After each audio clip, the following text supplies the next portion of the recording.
नमस्कार मित्रांनो, मी धीरज अंकुशकर तुमचं नवीन एका व्हिडिओमध्ये खूप खूप स्वागत करतो। तुम्ही जर विद्यार्थी असाल किंवा जर नोकरीची तयारी करत असाल तर तुमच्यासाठी आजचा हा व्हिडिओ महत्त्वाचा आहे।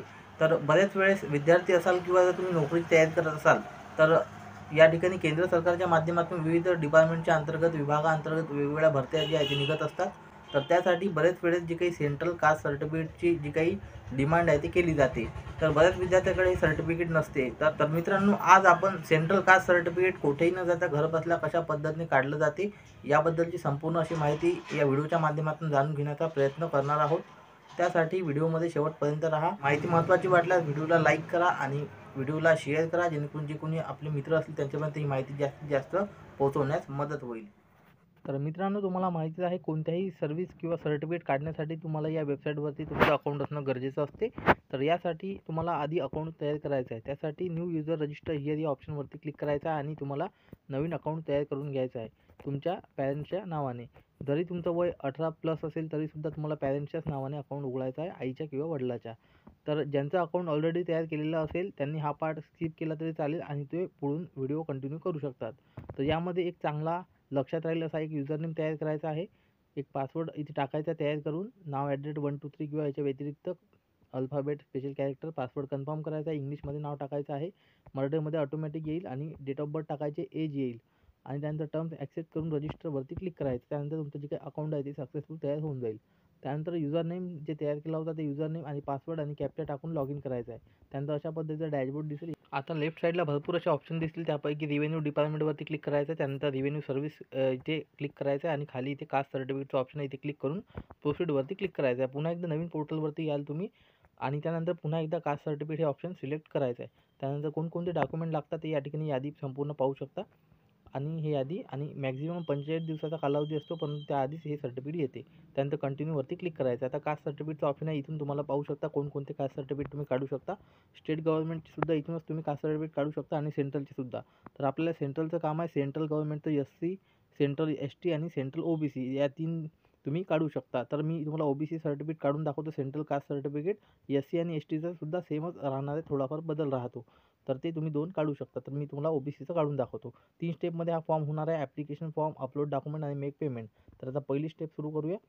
त्या ठिकाणी आता ज्यांच्या नावाने तुम्ही अकाउंट तयार केलेलं आहे तुमच्या वडिलाच्या असेल असं मी समजतो। वडिलाचं नाव इंग्लिशमध्ये दिसेल आणि ऑटोमॅटिक मराठीमध्ये येऊन जाईल। फक्त सॅल्युटेशनमध्ये निवडायचं आहे, मिस्टर, श्री काय असेल ते आणि त्यानंतर त्यांच्या फादरचं नाव इथे सॅल्युटेशन आधी निवडायचं आहे आणि त्यांच्या फादरचं नाव टाकायचं आहे। जर तुमच्या आईच्या नावाने अकाउंट तयार केलं असेल तर इथे तुमच्या ज्या ठिकाणी आईचं नाव येईल आणि इथे त्यांच्या आईच्या वडिलाचं नाव येईल, हे व्यवस्थित तुम्हाला लक्षात ठेवायचं। डेट ऑफ बर्थ ऑटोमॅटिक येईल, जे तुम्ही रजिस्ट्रेशन करताना दिली होती।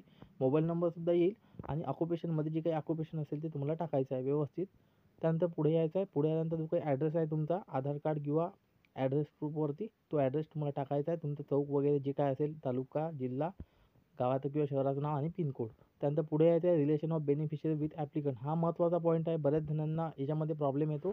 तर इथे नीट अर्थ समजून घ्या। Relation of beneficiary with applicant म्हणजे जो काही अर्जदार आहे, ज्यांच्या नावाने आपण अकाउंट तयार केलं, त्यांचा बेनिफिशियरीसोबत काय संबंध आहे। तर त्यांचा मुलगा आहे किंवा मुलगी आहे, तर ते तुम्हाला सिलेक्ट करायचं आहे। यामध्ये तुम्ही एकतर सन सिलेक्ट करू शकता किंवा डॉटर, हे 2च ऑप्शन या ठिकाणी येणार, ही गोष्ट लक्षात ठेवायची आहे। जर खाली बेनिफिशियरी डिटेल टाकायचं ऑप्शन आलं नाही तर पुन्हा रिलेशन सिलेक्ट करायचं आहे आणि पुन्हा एकदा तुमचं जे काही ऑप्शन आहे ते येऊन जाईल। तर बऱ्याच जणांच्या कमेंट्स असतात, तर ते व्यवस्थित तुम्हाला 2-3 वेळा केलं तर ते ऑटोमॅटिक बेनिफिशियरीचं ऑप्शन येऊन जाते।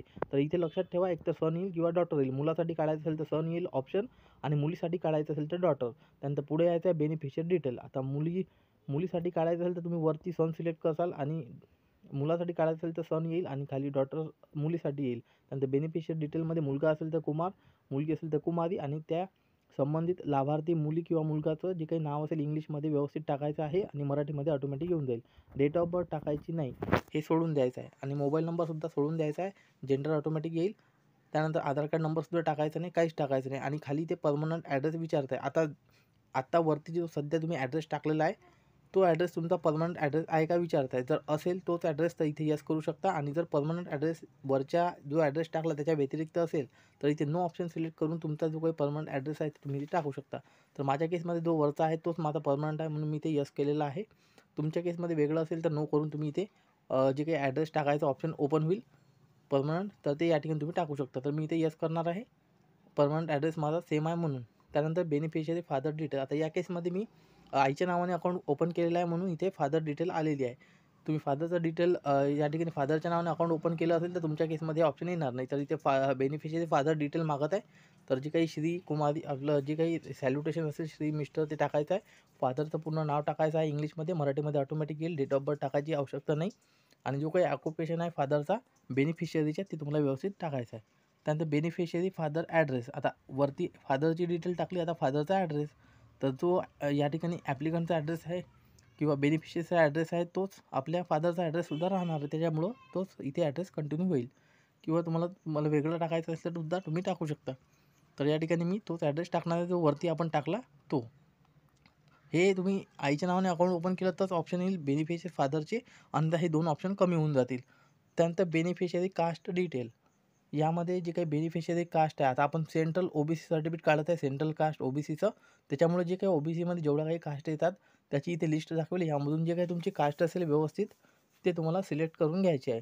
आणि त्या ब्रॅकेटमध्ये तुमच्या कास्टचा कोडसुद्धा दाखवण्यात येईल. त्यानंतर पुढे रिलिजन म्हणजे तुमचा जो काही धर्म आहे तो धर्म तुम्हाला सिलेक्ट करून घ्यायचा. जसं की या ठिकाणी पाहू शकता हिंदू जैन जे काय असेल ते सबकास्ट टाकायचे असेल तर टाकू शकता, अन्यथा सोडून द्या, मॅन्डेटरी नाही. आणि इथे मदर टंग विचारलेली आहे तर मदर टंग इथे तुम्ही टाकू शकता आणि मातृभाषा डायलेक्टसुद्धा टाकू शकता. त्यानंतर जे काही मॅन्डेटरी माहिती आता हे बघा फादर अदर डिटेल हे सोडून देणार आहे मी. जे काही महत्त्वाची आणि मॅन्डेटरी माहिती आहे ते तुम्ही इथे तुम्हाला भरायची आहे जेणेकरून आपलं जे काही जास्त वेळ जाणार नाही. आता महत्त्वाचं म्हणजे अटॅचमेंट टू बी अटॅच ह्या ऑप्शनमध्ये आपण आलेलो आहोत. आता इथे तुम्हाला व्यवस्थित माहिती वाचून तुम्हाला पुढची प्रोसेस करायची आहे. यामध्ये काय आहे या ठिकाणी evidence in support of the other backward class. तर OBCच्या सपोर्टमध्ये तुमच्या जो काय प्रूफ आहे म्हणते तर आपल्याकडे आहे प्रूफ. मी इथे यस करतो आणि कास्ट सर्टिफिकेट इथे लिहितो. त्यानंतर पुढचं आहे extract of birth register in respect of application his father or relative. तर तुमच्याकडे दुसऱ्या नंबरचं जे काही पॉईंट आहे ते वाचायचं आहे. आणि त्यानंतर याच्या संदर्भात काही तुमच्याकडे प्रूफ आहे का, तर प्रूफ असेल तर यस करू शकता आणि नसेल तर नो करा. त्यानंतर त्याच्या पुढचं आहे एक्स्ट्रॅक्ट ऑफ प्रायमरी स्कूल या ठिकाणी admission register of the applicant. तर ॲप्लिकंटचा इथे प्रायमरी तुमच्याकडे आहे का, तुम्ही इथे तुमच्या फादरची TC टाकू शकता. त्यानंतर पुढचं आहे primary school leaving certificate of applicant or his father.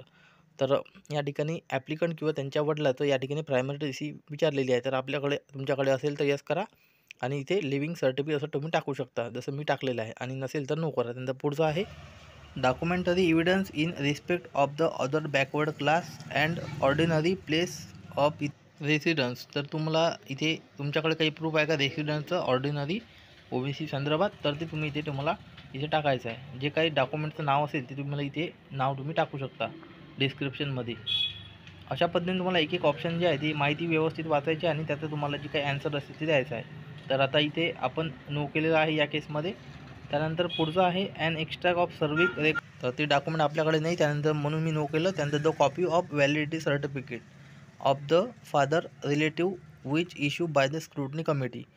ते तुमच्याकडे आहे का, व्हॅलिडिटी असेल तर तुम्ही यस करू शकता. तर मी ते नो केलेलं आहे. त्यानंतर copy of revenue record of village panchayat इथे रेकॉर्ड इफ एनी. तर विलेज पंचायतचं जे काही रेकॉर्ड आहे याच्यामध्ये गावातील एखादं काही तुमच्याकडे असेल पुरावा तर ते तुम्ही इथे देऊ शकता. असेल तर द्या, नसेल तर इथे राहू द्या, नो करू शकता. जे काही आपल्याकडे डॉक्युमेंट असेल ते द्यायची. त्यानंतर पुढचं आहे copy of revenue record of village panchayat record. Revenue record म्हणजे महसुली पुरावा तुमच्याकडे काय आहे. जसं की तुम्ही कोतवाल बुकाची नक्कल देऊ शकता, कोतवाल बुकसुद्धा टाकू शकता. तर मी ते कास्ट सर्टिफिकेट इथे टाकतो. तर तुम्हाला कोतवाल बुक नक्कलसुद्धा टाकू शकता. आणि अदर रिलेव्हंट डॉक्युमेंट काय आहे तर मी ते आधार कार्ड टाकतो यस करून.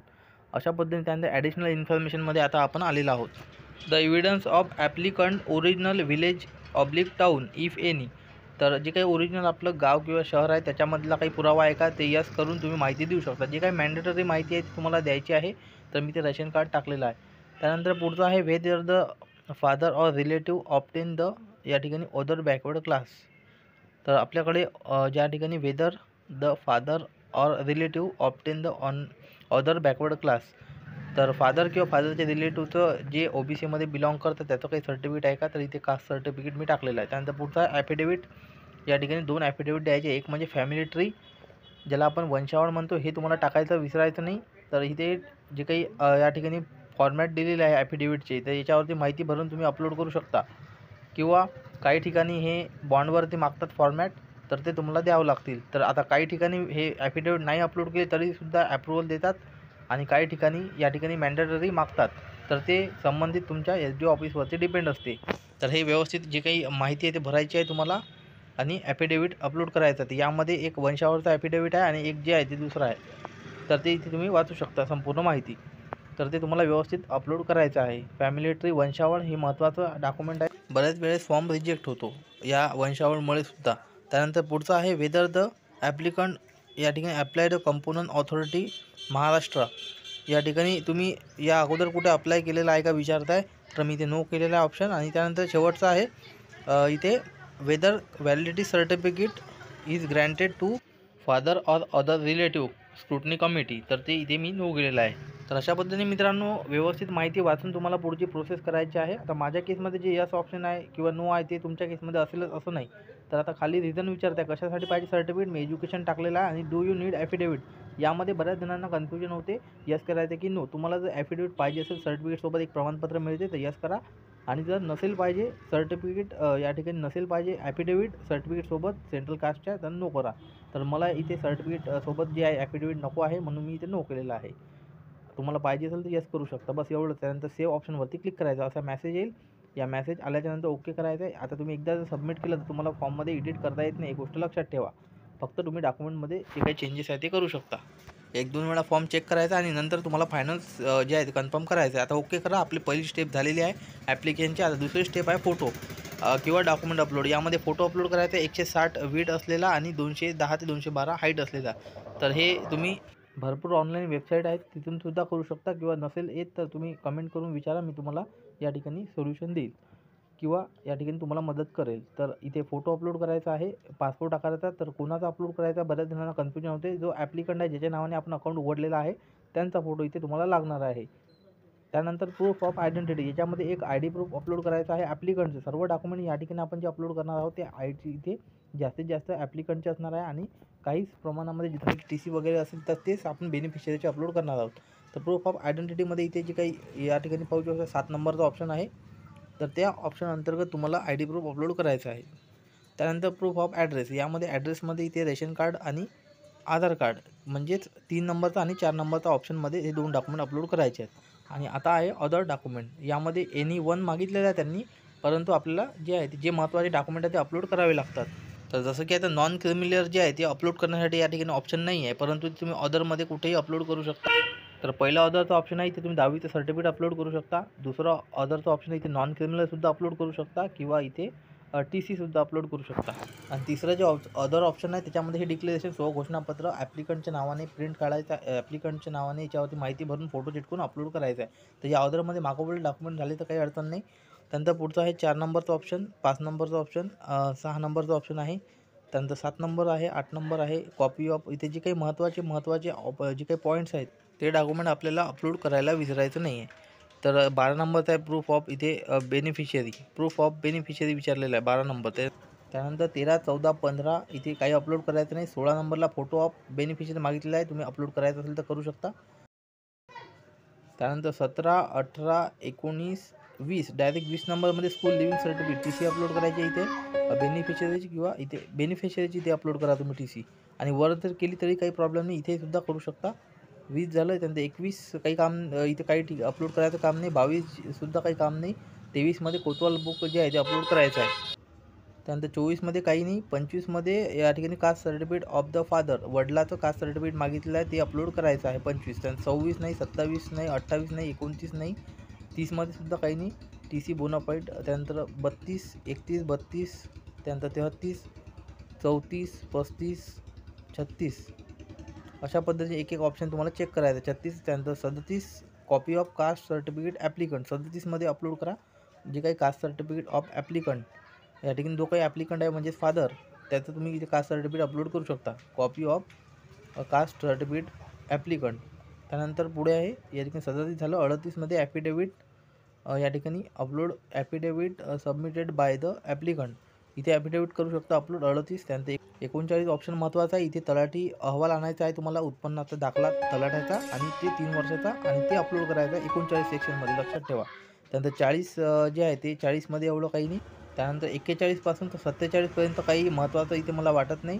47पर्यंत सॅलरीचं असेल इन्कम तर ती टाकू शकतो. त्यानंतर 48मध्ये copy of school leaving certificate of father, इथे वडिलाची या ठिकाणी टी-सी मागितलेली आहे, ती अपलोड करायची आहे. झालं इथे या ठिकाणी 48, त्यानंतर 49, 50, 51, 51मध्ये ॲफिडेविट, तिथे वरती आपण मगाशी पाहिले ते. त्यानंतर 52 copy of school leaving certificate beneficiary, इथे या ठिकाणी 52मध्ये मागितलेली आहे.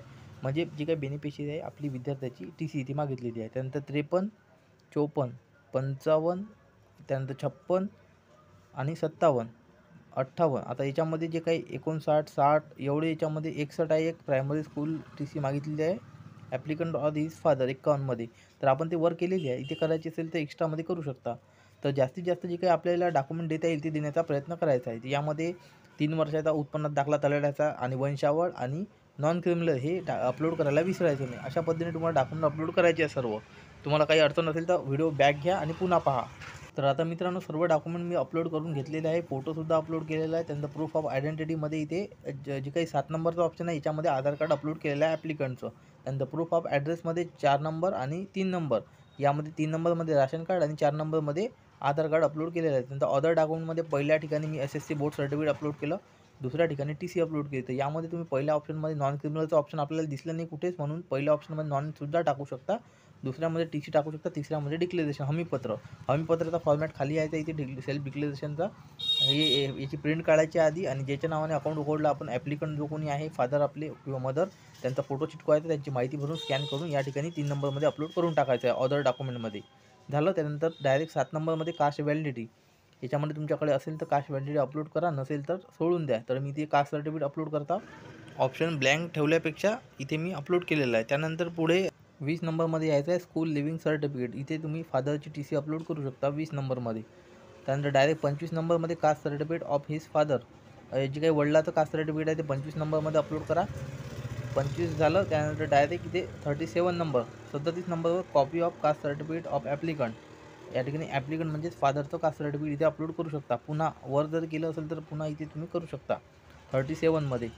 37च्या नंतर डायरेक्ट या ठिकाणी 48 number copy of school leaving certificate of father, तर ते अपलोड करून घ्यायचं आहे. त्यानंतर 51 ॲफिडेविट कास्ट सर्टिफिकेट फॉर्म, तर इथे ॲफिडेविट असेल तर अपलोड करा, नाहीतर कास्ट सर्टिफिकेटसुद्धा अपलोड करू शकता तुम्ही, कारण की ते सेमच असते. 51 नंबरचं ॲफिडेविट इथे मागितलं आहे, तर फादरचं कास्ट सर्टिफिकेट अपलोड करू शकता. आणि जे काही 40 या ठिकाणी 8 नंबरचं आहे, इथे तुम्हाला टी-सी अपलोड करायची आहे फादरची. त्यानंतर 52 नंबर आहे या ठिकाणी copy of school leaving certificate beneficiary. तर अशा पद्धतीने मित्रांनो मला जे महत्त्वाचे डॉक्युमेंट वाटले आणि माझ्याकडे जे अवेलेबल होते ते मी देण्याचा प्रयत्न केलेला आहे. तुमच्याकडे सुद्धा जे डॉक्युमेंट तुम्ही देऊ शकता, जास्तीत जास्त डॉक्युमेंट देण्याचा प्रयत्न करा, जेणेकरून जे काही फॉर्म आहे तुमचा रिजेक्ट होण्याचे चान्सेस कमी असते. तर बघा कशा पद्धतीने मी डॉक्युमेंट अपलोड केलेलं आहे, एकदा पाहून घ्या आणि सर्व बरोबर असेल तर तुम्ही अपलोड डॉक्युमेंट या ऑप्शनवरती क्लिक करायचं आहे. त्यानंतर तुमची जे काही डॉक्युमेंटची प्रोसेस आहे ती सक्सेसफुल कंप्लीट होऊन जाईल. आता आपल्याला तिसऱ्या स्टेपमध्ये जायचं आहे पेमेंटच्या. पेमेंट ओके करायचं आहे. ओके केल्यानंतर पेमेंट जे काही आहे ते पेमेंट तुम्हाला कंप्लीट करून घ्यायचं आहे. त्याआधी तुम्हाला जे काही ॲप्लिकेशन आय डी, तुमचं नाव, कोणत्या सर्व्हिससाठी तुम्ही हे केलेलं आहे ती सर्व माहिती पाहू शकता. त्यानंतर कन्फर्मवरती क्लिक करायचं, डेट वगैरे दाखवेल. कन्फर्मवरती क्लिक केल्यानंतर पुढचं जे काही पेमेंट गेटवे आहे ते तुम्हाला इथे दिसतील. यामध्ये क्रेडिट कार्ड, डेबिट कार्डवरती क्लिक करायचं आहे. डेबिट कार्डवरती क्लिक केल्यानंतर पेवरती क्लिक करायचं आहे. त्यानंतर प्रोसेड फॉर पेमेंटवरती क्लिक करायचं आहे. त्यानंतर पेमेंट गेटवे ओपन होईल. Net banking, UPI, QR code. मी QR कोडवरती क्लिक करतो आणि इथे QR कोड स्कॅन करून पेमेंट करतो. पेमेंट केल्यानंतर सक्सेसफुल अशा पद्धतीचा मेसेज येईल आणि एक रिसिप्ट मिळेल. ही रिसिप्ट तुम्ही सेव्ह करून ठेवू शकता तुम्हाला फ्युचर रेफरन्ससाठी करायची असेल तर. आणि त्यानंतर आपलं जे आहे ते ॲप्लिकेशन फॉर्म कंप्लीट झालेला आहे. आता डॅशबोर्डवरती यायचं आहे. डॅशबोर्डवरती आल्यानंतर पाहू शकता अशा पद्धतीने ॲप्लिकेशन नंबर, त्यानंतर ॲप्लिकंटचं नाव, सर्व्हिस नेममध्ये इथे मायग्रंट कास्ट सर्टिफिकेट येईल. त्याच्यामुळे तुम्हाला टेन्शन घ्यायचं काम नाही. मायग्रंट कास्ट सर्टिफिकेट जरी असेल तरी सेंट्रल कास्ट सर्टिफिकेटचं आपलं येणार आहे. त्यानंतर पेमेंट डेट दाखवेल आणि इथे पेमेंट स्टेटस डन दाखवेल. रिसिप्ट इथून सुद्धा डाउनलोड करू शकता आणि ॲप्लिकेशन स्टेटसमध्ये इन प्रोसेस दाखवेल. जर काही कारणामुळे रिजेक्ट वगैरे झालं तर रिजेक्शनचं जे काही ऑप्शन आहे ते इनेबल होत असते आणि इथून तुम्ही जे डॉक्युमेंट अपलोड जे आहे ते पुन्हा करू शकता. आता या ठिकाणी पुन्हा जी काही आपण पहिल्यांदा लॉग इन करतो या ठिकाणी त्या पेजवरती जाऊन सुद्धा तुम्हाला चेक करायचं आहे. तर काही कारणामुळे रिजेक्ट वगैरे झालं तर त्याचासुद्धा व्हिडिओ बनवलेला आहे कशा पद्धतीने ते तुम्हाला डॉक्युमेंट रिअपलोड करावे लागतात ते तुम्ही पाहू शकता. आता पुन्हा एकदा या पेजवरती आलेलो आहो मी. युजरनेम पासवर्ड टाकून लॉग इन करतो. काही कारणामुळे लॉगआउट झालो होतो त्याच्यामुळं पुन्हा लॉग इन केलेलं आहे. त्यानंतर पुन्हा लॉग इन केल्यानंतर पाहू शकता मेन पेजवर कास्ट सर्टिफिकेट नाव दाखवेल सर्व्हिस नेममध्ये, परंतु हे आपलं सेंट्रल कास्ट सर्टिफिकेट आहे. पेमेंट डेट दाखवेल आता इन प्रोसेस आहे. काही दिवसांनी हे फॉर्म चेक होतील, सर्व डॉक्युमेंट बरोबर असेल तुमचं अप्रूव्हल डायरेक्ट केलं जाईल आणि जर काही कमी वाटलं त्यांना तर तुम्हाला त्रुटीमध्ये पाठवतील. त्यानंतर तुम्हाला काही कमी जास्त डॉक्युमेंट असतील तर ते पुन्हा तुम्ही अपलोड करून त्यांच्याकडे पाठवू शकता. त्यानंतर आता बघा या ठिकाणी मी एक सेंट्रल कास्ट सर्टिफिकेट अप्लाय केलं होतं माझं. या ठिकाणी बघा स्वतःचं या ठिकाणी 2021मध्ये 11 जुलै 2021ला अप्लाय केलं होतं याच पद्धतीने. आणि त्यानंतर या ठिकाणी 22 जुलै 2021ला जे आहे ते अप्रूव्हल झालेलं आहे. फक्त जे आहे ते 8 ते 9 दिवसामध्ये, बाकी ज्या ठिकाणी सुट्ट्या होत्या 8 ते 9 दिवसात. आणि त्यानंतर अप्रूव्हल झाल्यानंतर अशा पद्धतीने डाउनलोडचं ऑप्शनसुद्धा येते. आता तुम्ही म्हणाल हे जुनं सर्टिफिकेट किंवा जुनं का दाखवता, तर सर्व याची प्रोसेस मी सेमच करतो आणि नेहमी मी काढत असतो. त्याच्यामुळे मी तुम्हाला जुनं असो किंवा लेटेस्ट असो कोणतंही असो सर्टिफिकेट तर सेमच राहणार आहे. म्हणून मी ते डाउनलोडवरती क्लिक केलेलं आहे. डाउनलोडवरती क्लिक केल्यानंतर गव्हर्नमेंट ऑफ इंडिया इथे लिहून येते, म्हणजे आपले सेंट्रल सर्टिफिकेट आहे. सेंट्रल गव्हर्नमेंट ऑफ इंडिया आलं म्हणजे. आणि अशा पद्धतीचा हा फॉर्मॅट आहे. तर आता OBCचा हा फॉर्मॅट आहे, STचा किंवा SCचा वेगळा असू शकतो कदाचित, तर ते तुम्ही इथे पाहू शकता. तर हे आपलं सर्टिफिकेट जे आहे ते झालेलं आहे अशा पद्धतीने डाउनलोड. ज्यामध्ये जे काही दिवस केस नंबर असतो तर हे SDO ऑफिसमध्ये जाऊन तुम्ही इथे नोंद करू शकता. त्या बुकवरती असतो तो. आणि जी काही लेटेस्टमध्ये सध्या सर्टिफिकेट काढणं चालू आहे त्याच्यावरती ऑटोमॅटिक जे काही स्टॅम्प आहे तहसीलचा किंवा SDOचा ते ऑटोमॅटिक येत आहे. फक्त जे काही रजिस्ट्रेशन किंवा रिवर्स केस नंबर ज्याला आपण म्हणतो तेच नंबरची नोंद करण्यासाठी तुम्हाला SDO ऑफिसला जावं लागत आहे. आणि स्टॅम्प जे आहे ते अगोदर येत आहे तिकडूनच. तर आधी येत नव्हता, आता इथून आहे म्हणून याच्यावरती स्टॅम्प आला नाही. आता लेटेस्टमध्ये जर तुम्ही काढलं असेल तर त्याच्यावरती स्टॅम्पसुद्धा येत आहे. आणि सर्टिफिकेट सिरियल नंबर वगैरे तुम्ही ते जे काही सिरियल नंबर असतो आउटवर्ड नंबर ते तुम्ही टाकू शकता. आणि याच्यावरती क्लिअर लिहिलेलं आहे की स्टॅम्पची गरज नाही, परंतु तिकडूनच ते ऑटोमॅटिक तिकडून आता येत आहे. तर अशा पद्धतीने मित्रांनो ही सेंट्रल कास्ट सर्टिफिकेटसाठी अप्लाय करायचा होतो. काही अडचणी असेल तर कमेंट करून अवश्य विचारा. संपूर्ण व्हिडिओ पाहिल्याबद्दल धन्यवाद. पुन्हा भेटूया नवीन व्हिडिओमध्ये नवीन माहिती. धन्यवाद.